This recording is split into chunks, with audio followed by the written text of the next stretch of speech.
بسم اللہ الرحمن الرحیم۔ السلام علیکم دوستو، گزشتہ 3.25 برسوں میں عمران خان سے علی امین گنڈا پور تک ہر روز ریاست مدینہ کی باتیں، آئے روز رسول اللہ صلی اللہ علیہ وآلہ وسلم کی مثالیں، ہر دوسرے دن صحابہ کرام رضی اللہ تعالیٰ عنہ کے تذکرے، سیاسی بھاشنوں کو ایسے مذہبی تڑکے کہ جنرل ضیاء الحق کی یاد تازہ ہو جائیں۔ یقین جانیے 3.25 برس میں ریاست مدینہ کے دعوے داروں نے اتنی ایک جیسی تقریریں کی ہیں کہ کان پک گئے۔ بچے بچے کو یہ تقریریں زبانی یاد ہو گئیں۔ اب ایک طرف یہ سہانے سپنوں بھری تقریریں، جبکہ دوسری طرف گورننس پرفارمنس ایسی کہ کہیں بے روزگاری کی وجہ سے باپ بچوں کو کنویں میں پھینک کر خود بھی چھلانگیں مار رہے، تو کہیں غربت کی وجہ سے ماں 25,000 روپے میں بیٹی بیچ رہی، کہیں مہنگائی کی وجہ سے گھر کا خرچہ چلانے، بجلی گیس کے بل، بچوں کی اسکول کی فیس دینے کے لیے لوگ بیٹیوں کا جہیز بیچ رہے، تو کہیں بڑے بڑے سفید پوش ہاتھ پھیلانے پر مجبور، کہیں تنخواہ دار طبقہ سر پیٹ رہا، تو کہیں مڈل کلاس اپنی موت آپ مر رہی۔ اب اگر ان برے حالات کی طرف ریاست مدینہ والوں کی توجہ دلائی جائے تو یہ بڑے اطمینان سے فرمائیں، یار 2 کی بجائے 1 روٹی کھا لو، کھانا کھاتے نون والے کم کھا لو، چائے کے کپ میں 9 دانے چینی کم ڈال لو۔ نون والے کم کھانے، چائے کے کپ میں 9 چینی کے دانے کم ڈالنے اور پیٹ پر پتھر باندھنے کا مشورہ دینے والے علی امین گنڈا پور کی سوشل میڈیا پر ایک تصویر دیکھی۔ مصحوف چند مصابین کے ساتھ کھانا کھا رہے تھے۔ تصویر میں ڈشیں گنی تو 12 نکلیں۔ قوم چائے میں چینی کے 9 دانے کم ڈالے، نون والے کم کھائے، پیٹ پر پتھر باندھے، جبکہ اپنا کھانا درجن بھر ڈشز پر مشتمل۔ سبحان اللہ! اب آپ ہی بتائیے، اس جھوٹ منافقت کے بعد بھی ریاست مدینہ کے دعوے ہوں، رسول اللہ صلی اللہ علیہ وآلہ وسلم کی مثالیں دی جائیں، صحابہ کرام رضی اللہ تعالیٰ عنہ کے حوالے دیے جائیں، مذہبی بھاشن ٹھوکے جائیں، تو بندہ یہی کہہ سکتا ہے، توبہ اللہ توبہ۔ چند دن پہلے تقریر فرماتے فرماتے اچانک عمران خان نے فرمایا، حضرت عمر رضی اللہ تعالیٰ عنہ نے دوران جنگ اپنے سپہ سالار خالد بن ولید رضی اللہ تعالیٰ عنہ کو تبدیل کر دیا تھا۔ اب یہ چھوڑیے خان صاحب، یہ کسے سنا رہے تھے، یہ بھی رہنے دے کہ حضرت عمر رضی اللہ تعالیٰ عنہ نے دوران جنگ خالد بن ولید رضی اللہ تعالیٰ عنہ کو کیوں تبدیل کیا۔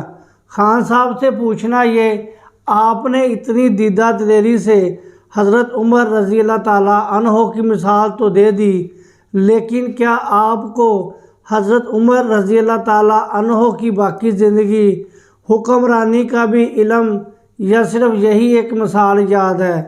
خان صاحب، اطلاع عرض ہے کہ حضرت عمر رضی اللہ تعالیٰ عنہ 20 پاکستانیوں سے بھی بڑی سلطنت کے حاکم امیر المومنین تھے، لیکن ان کا عدل ایسا تھا کہ جرم ہونے پر بیٹے کو کوڑے مارے، یہ نہیں کہ ہیلی کاپٹر کیس، مالم جبہ، BRT، آٹا گندم، چینی، پیٹرول گپلوں، نجی بجلی گھر ڈاکوں پر آنکھیں موند لی جائیں، سانحہ ماڈل ٹاؤن پھیلا دیا جائے، سانحہ ساہیوال کے مجرم پتلی گلی سے نکل جائیں۔ خان صاحب، حضرت عمر رضی اللہ تعالیٰ عنہ 300 کنال کے گھر میں نہیں رہتے تھے۔ خان صاحب، حضرت عمر رضی اللہ تعالیٰ عنہ سرکاری خرچ پر روزانہ دفتر سے گھر اور گھر سے دفتر ہیلی کاپٹر پر نہیں آیا جایا کرتے تھے۔ آپ تاریخ اٹھا کر دیکھ لیں، حضرت عمر رضی اللہ تعالیٰ عنہ ان کے اہل و عیال بیت المال کے ملکیتی کسی اونٹ، گھوڑے، کھچر کا ذاتی استعمال کیا ہو۔ خان صاحب، حضرت عمر رضی اللہ تعالیٰ عنہ نے کبھی اپنی کہی باتوں سے مکرنے، یو ٹرن لینے کو عظیم لیڈر کی پہچان قرار نہیں دیا۔ خان صاحب حضرت عمر رضی اللہ تعالیٰ عنہ کبھی کوئی ایسا آرڈیننس نہیں لائے، کبھی کسی قانون میں ایسی ترمیم نہیں کی کہ اپنے پرائے کرپٹ مستفید ہو جائے، کرپشن حلال ہو جائے۔ خان صاحب حضرت عمر رضی اللہ تعالیٰ عنہ نے ہر حکومتی عہدہ میرٹ پر دیا، کبھی کسی عہدے پر اپنے چہیتے لاڈلے کو نہیں بٹھایا۔ خان صاحب حضرت عمر رضی اللہ تعالیٰ عنہ کی گورننس اگر پرفارمنس ایسی تھی، فرمایا کرتے فرات کے کنارے کتا بھی بھوک سے مرے تو ذمہ دار میں۔ آپ ذرا اپنی مخولیہ قسم کی گورننس پرفارمنس دیکھ لیں۔ خان صاحب حضرت عمر رضی اللہ تعالیٰ عنہ نے حکمرانی کے ہر شعبے میں تاریخ ساز اصلاحات کیں۔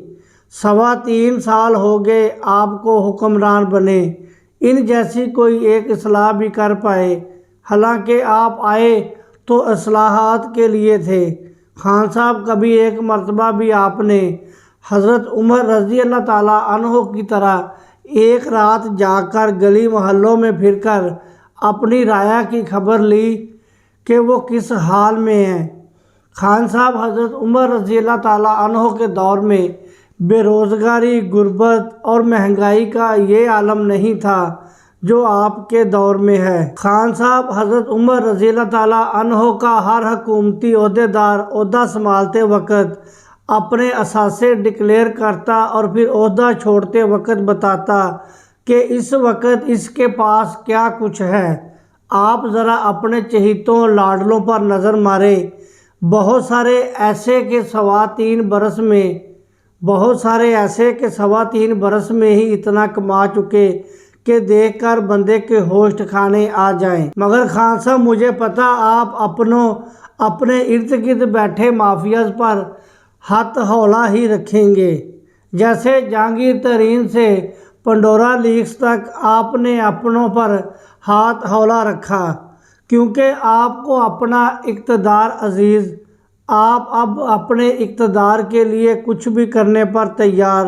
خان صاحب حضرت عمر رضی اللہ تعالیٰ عنہ نے اپنے کرتے چادر کا بھی حساب دیا، جبکہ آپ باقی چھوڑیں توشہ خانہ مطلب تحفوں کا ہی نہیں بتا رہے۔ لہٰذا میرے پیارے خان صاحب خیال کیا کریں، آپ کے منہ سے حضرت عمر رضی اللہ تعالیٰ عنہ کی مثالیں نہیں جچتی، لیکن پھر سوچو خان صاحب کا کیا قصور؟ یہ ہمارے اعمال، ہمارے کرتوت، ہمارا کردار کہ ہمارے نصیبوں میں خان صاحب جیسے۔ ذرا سوچئے، جہاں بادشاہی مسجد سے نالین مبارک چوری ہو جائیں، جہاں محفل میلاد میں جیبیں کٹ جائیں، جہاں حج عمروں میں فراڈ ہوں، جہاں حج عمروں سے واپسی پر ایئرپورٹ سے حاجی ایک دوسرے کا زمزم چرا لے، جہاں مسجد، مدرسوں، سکولوں میں جنسی زیادتیاں ہو رہی ہیں، یہاں یتیم کا مال کھا لیا جاتا ہو، یہاں زکوٰۃ صدقے کے پیسے ہڑپ کر لیے جاتے ہوں، یہاں بہنوں کا حق نہ دیا جاتا ہو، یہاں سکے چاچوں ماموں سے بانجیاں بھتیجیاں اور سکے باپ سے بیٹیوں کی عزتیں محفوظ نہ ہوں، یہاں بیٹے ماؤں کو تھپڑ مار رہے ہوں، وہاں ہمیں خان صاحب جیسے ہی ملیں گے۔ لہٰذا ایک خان صاحب جاتا ہے، دوسرا اس کا باپ خان صاحب آ جاتا ہے، مطلب نہلے پہ دہلا۔ ایک خان صاحب آیا، میں روٹی کپڑا مکان دوں گا، نتیجہ صفر۔ ایک خان صاحب آیا، میں ملک کو ایشین ٹائیگر بنا دوں گا، نتیجہ صفر۔ ایک خان صاحب آیا، قرض اتارو ملک سنوارو، نتیجہ صفر۔ اب ایک خان صاحب ریاست مدینہ بنا رہا ہے، خدا خیر ہی کرے۔ بہت شکریہ دوستو، مجھے اجازت دے، اپنا خیال رکھیں۔ اللہ حافظ۔ السلام علیکم ورحمۃ اللہ وبرکاتہ۔